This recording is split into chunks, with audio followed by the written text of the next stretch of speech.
Buongiorno e ben ritrovati con l'informazione flash di New Sicilia, i principali titoli della mattina. Traffico di droga, porto abusivo di armi e munizioni con l'aggravante di aver favorito la famiglia mafiosa Rinzivillo di Gela e l'accusa nei confronti di 15 persone arrestate dai carabinieri di Caltanissetta. L'organizzazione, con esponenti già detenuti in diverse città, utilizzava droni per portare nelle carceri droga e telefonini.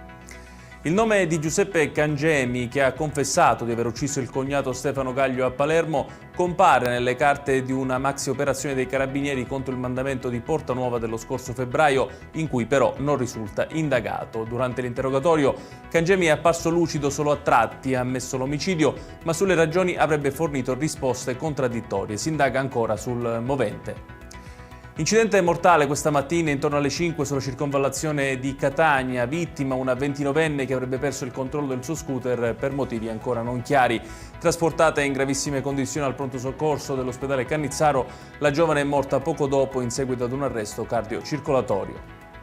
Gli agenti della squadra mobile di Siracusa hanno arrestato 2 uomini con l'accusa di traffico di sostanze stupefacenti. I 2 sono stati trovati a bordo di un taxi con uno zaino al cui interno c'erano 5 panetti di cocaina per un peso complessivo di quasi 6 kg di droga.